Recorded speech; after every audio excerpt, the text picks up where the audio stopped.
Our evidence-based project is focused on nurses' level of education and patient outcomes. Our project focuses specifically on if and why having a baccalaureate degree results in better nursing care and fewer adverse outcomes for patients, and how we can implement change within hospitals across the United States to employ more baccalaureate-prepared nurses rather than associates-prepared nurses. As healthcare professionals, registered nurses are the most unique and multifaceted of all healthcare professionals. Nurses serve as the bridge between physicians and patients, and often as the advocate in what can often be a difficult and confusing system to navigate. While the care we provide is paramount for the well-being of our patients, in addition to that care, nurses are often tasked with ensuring that patient education, wellness, nutrition, and other supports are also being considered. It is perceived that higher education preparation, such as bachelor's degree and above, prepares nurses with more psychological, physiological, and social knowledge, better professional communication skills, and patient supervision ability, which are assumed to be more suitable to the present complex and more acute medical environment, although currently its impact on patient outcomes is unclear. Lau et al. While we strive for diversity in the nursing profession, we also strive for professional advancement and unity. It is believed that this may be achieved by nurses obtaining and maintaining higher educational degrees. This is encouraged to help nurses better suit the needs of their patients. The Institute of Medicine has declared that by 2020, the proportion of nurses with baccalaureate degrees should be greater than 80%. This was published by the Institute of Medicine. It stated that BSN nurses provide knowledge, skills, and abilities to manage an increasing load of patient complexities. It states the ideal scenario would be for facilities to only hire BSN nurses as a starting point. These facilities should be offering tuition reimbursement and flexible schedules for their nurses. Magnet status is given to a hospital by the American Nurses Credentialing Center. Magnet status means that exceptional care will be given to the patients from highly qualified nurses. Magnet encourages career growth and development, encourages nurses to become certified in their fields or expertise. This does not require all RNs to have a BSN, but it is preferred, and it makes minimum requirements for nurse managers and leaderships. Many hospitals have a desire to obtain magnet status, which means this brings attention to educational preparation of nurses, RN versus BSN versus MSN. Hospitals are now starting to prefer the BSN nurse. If you're hired as an ADN, you're going to be required to obtain your BSN with a certain time period as specified. It's going to focus on positive patient outcomes, and it will work to provide opportunities to continue education. So this whole presentation is, why do we want our BSN? Why is the BSN nurse preferred? Why go through all that trouble to get the degree? Studies have showed that with every 10% increase in BSN nurses, there's a 5% decrease in failure to rescue. There's a lower 30-day patient mortality rate for patients of BSN nurses. A 10% increase in BSN nurses correlate with 9 fewer deaths for every 1,000 discharged patients. Higher educational levels associated with these nurses decrease mortality rates. Our evidence-based project is centered around our PICO question, which is, in the acute care setting, how do bachelor's degree prepared nurses compared to associate's degree prepared nurses affect patient outcomes within 5 months? What are patient outcomes? Many authors in the studies that were used, especially in quantitative studies, discussed patient outcomes. Patient outcomes are an umbrella term that can be used to define many scenarios. Some outcomes that were identified in the research included mortality, increased length of stay, hospital-acquired infections, hospital-acquired pressure ulcers, failure to rescue, which can be defined as not being able to save a patient from a treatable complication, pulmonary embolisms, and deep vein thrombosis. The first study we used in our evidence-based project was a quantitative study titled Education Levels of Hospital Nurses in Surgical Patient Mortality. The purpose of the study was to investigate the effect nurses' level of education has on surgical patient mortality and failure to rescue. Aiken and her colleagues determined that a 10% increase of nurses with a bachelor's degree in the hospital setting resulted in a 5% decrease in patient mortality and failure to rescue. This study is relevant to our evidence-based project because it confirmed that level of education impacts patient care. Therefore, a push for associate's degree prepared nurses to obtain their bachelor's degree should be implemented in hospitals across the country. The benefits of employing more nurses with a bachelor's degree rather than an associate's degree is that there will be fewer patient mortalities and adverse outcomes, which will result in a reduced patient workload for nurses, creating a safer and more efficient environment and decreased costs for the hospitals. Synthesis 2 is a quantitative study titled Baccalaureate Education in Nursing and Patient Outcomes. The purpose of this study was to determine if a nurse's level of education affects their patient outcomes.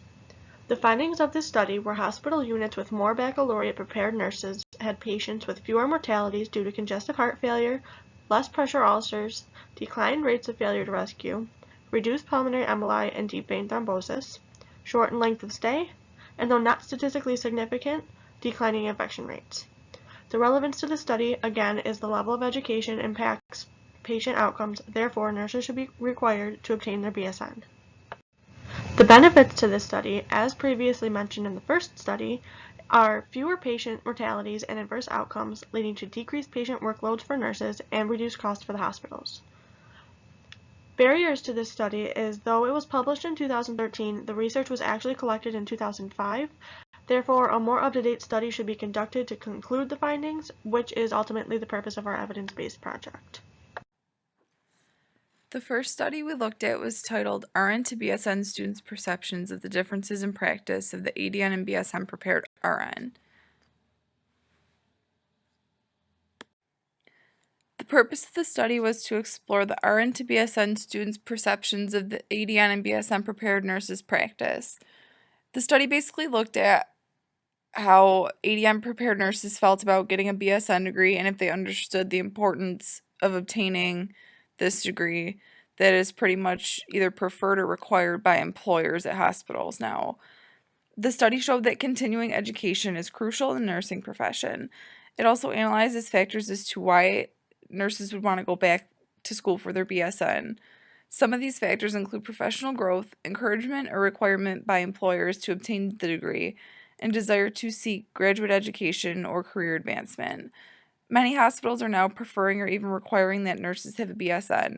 They're beginning to hire only BSNs instead of RNs, or that they're requiring that the nurses get their BSN within a set time frame after being hired. By obtaining a BSN, nurses are able to keep up with current trends and changes that occur in the medical field.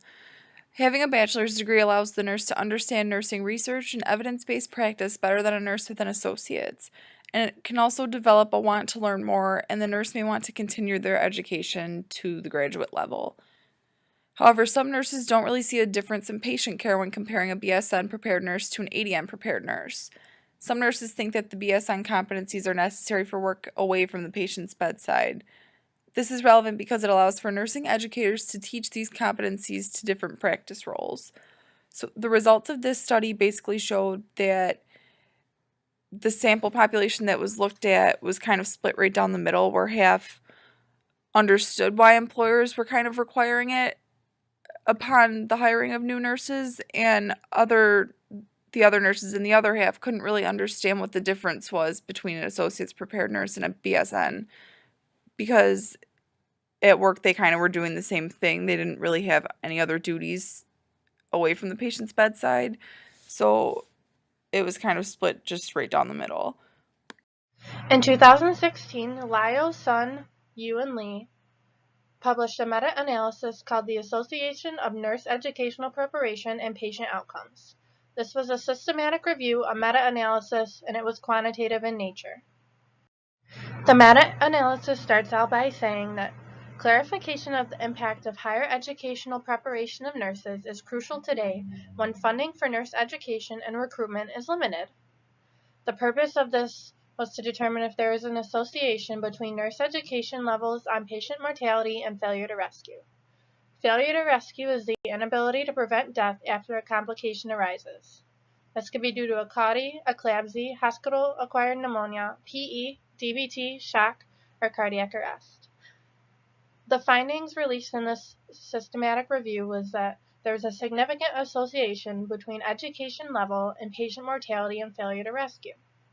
For example, in this study, it is shown that there is one fewer death for every 1,000 inpatients. The relevance is that there is a decreased number of deaths and failure to rescue. This is significant for both patients, insurance companies, and communities. The benefits of having a greater percentage of BSN nurses. There's numerous benefits, including better patient outcomes and decreased mortality rates. Okay, so for Synthesis 6, we have a qualitative article titled The Influence of RN-BS Education on Nursing Practice. The article is from 2014 and was listed in Nurse Leader Journal. So, as evidenced by other listed studies and journals, we are fairly confident that the healthcare field will do nothing but benefit from having primarily, if not only, bachelor's prepared nurses. The purpose of the study was to gain insight beyond the numbers as to why nurses should go beyond the minimal education requirements. The opinions of those who work directly with RNs with bachelor's degrees should offer enough support to make more of a change. The findings show that healthcare providers saw higher levels of critical thinking skills, an increased amount of patient advocacy, more of a voice, a better grasp of holistic care, and seeing the bigger picture of the patient in the healthcare system. All aspects of healthcare that are very important but aren't necessarily focused on in two-year schools because there's less time to focus on them, and they're really all about the pathophysiology of disease processes and patient signs and symptoms and nursing skills, all which are necessary, but there is more to nursing than just treating the disease. And though the study does not hold enough relevance alone, it does hold enough to support the statistics on patient outcomes that would allow for said change. Having an overall well-rounded and balanced nurse will contribute to better patient satisfaction, hospital efficiency, and better confidence of the nurse in his or her job. Since this was a qualitative study, there were virtually no risks as the participants were provided with their basic rights and not forced into anything, merely giving their intake. This study, however, is limited to New York State, so we may benefit from a larger and more inclusive study. However, we are confident enough that this study is sound enough to apply to other areas. The proposed changes we have to the nursing field are to require all registered nurses to have a bachelor's degree in order to practice in all hospitals within the United States.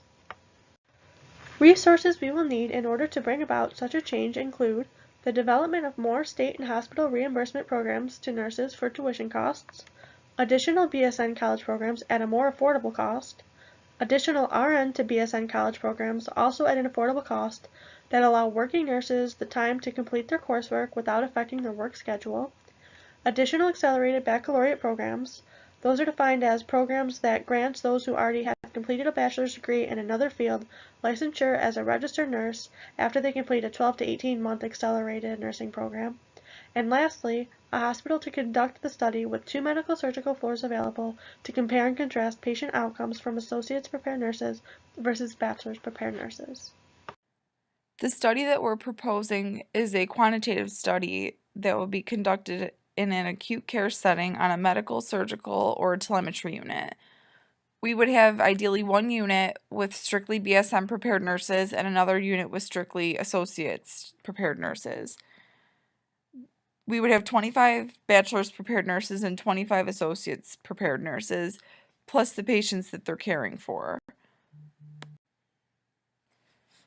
To collect the data, we would analyze hospital records to monitor the patient outcomes, such as pressure ulcers developing after admission, the development of infectious diseases while at the hospital, patient readmission shortly after hospital discharge, failure to rescue patients with newly developed complications, development of DVTs or pulmonary embolism, and or patient mortality.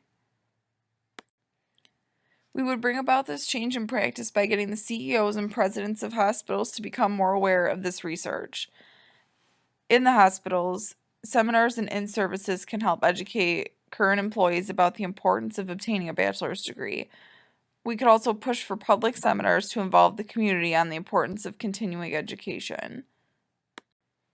This practice would more than likely be integrated slowly by introducing it to one unit at a time, meaning that floor by floor there would be strictly bachelor's prepared nurses caring for patients.